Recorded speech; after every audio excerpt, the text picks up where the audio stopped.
ಮಾಡಿ. ಹಲೋ ನಮ್ಮ Shivamogga. Hello S ನಮಸ್ಕಾರ. ನಾನು ಶಿವಮೊಗ್ಗ ವಿರೂಪಾಕ್ಷ ಮಾತನಾಡ್ತಾ ಇದ್ದೀನಿ. ಇವತ್ತಿನ ದಿವಸ ಶಿವಮೊಗ್ಗದ ಬೊಮ್ಮನಕಟ್ಟೆಗೆ ಬಂದೀನಿ.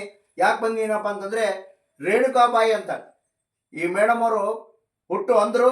ಅದು ಅಲ್ಲದೆ ಮಾನಸಿಕ ಅಸ್ವಸ್ಥರು, ಅವ್ರ ತಾಯಿನೂ ಇದ್ದಾರೆ. ಇವರಿಗೆ ಡಿಸೇಬಿಲಿಟಿ ಕಾರ್ಡಿಗೆ ಅರ್ಜಿ ಹಾಕ್ಕೊಟ್ಟಿದ್ದೆ. ಡಿಸೇಬಿಲಿಟಿ ಕಾರ್ಡ್ ಅಂದರೆ ಅಂಗವಿಕಲರ ಕಾರ್ಡ್.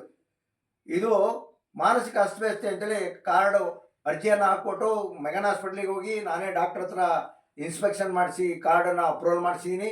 ಇದು ಡಿಸಬಿಲಿಟಿ ಸರ್ಟಿಫಿಕೇಟ್.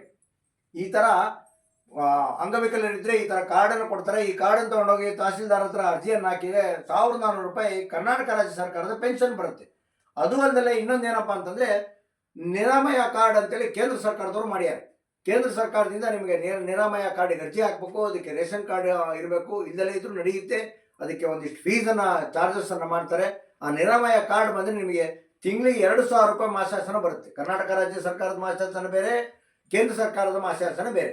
ಆಮೇಲೆ ನಿಮಗೆ ನಿರಾಮಯ ಕಾರ್ಡ್ ಕೇಂದ್ರ ಸರ್ಕಾರದ ಇದ್ದರೆ ನಿಮಗೆ ₹40,000 ವರ್ಷಕ್ಕೆ ನಿಮಗೆ ಮೆಡಿಕಲ್ ಟ್ರೀಟ್ಮೆಂಟು ಯಾವ್ದಾದ್ರು ಪ್ರೈವೇಟ್ ಹಾಸ್ಪಿಟಲಲ್ಲಿ ತೋರಿಸಿದ್ರೆ, ಮೆಡಿಸಿನ್ ತಗೊಂಡಿದ್ರೆ ನಿಮ್ಗೆ ₹40,000 ನೀವು ಡಾಕ್ಟ್ರು ಸೀಲ್ ಇರ್ತಕ್ಕಂಥ ಬಿಲ್ಲನ್ನು ತಗೊಂಬಂದರೆ ನಿಮಗೆ ರೀಎಂಬರ್ಸ್ಮೆಂಟನ್ನು ನಾನೇ ಅರ್ಜಿಯನ್ನು ಹಾಕ್ಕೊಡ್ತೀನಿ.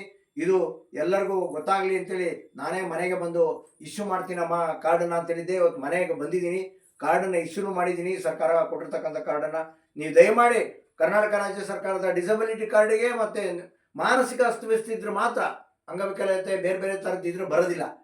ಯಾವುದು ನಿರಾಮಯ ಕಾರ್ಡಿಗೆ ಅರ್ಜಿ ಹಾಕಿ ಅಂತ ಹೇಳ್ತಾ ಇದ್ದೀನಿ. ಉಪಯೋಗಕ್ಕಾಗಿ ಈ ವಿಡಿಯೋವನ್ನು ಎಲ್ಲರಿಗೂ ಶೇರ್ ಮಾಡಬೇಕು ಅಂತ ಕೇಳ್ಕೊತೀನಿ. ಎಲ್ಲರಿಗೂ ಒಳ್ಳೆಯದಾಗಲಿ. ನಮಸ್ಕಾರಗಳು.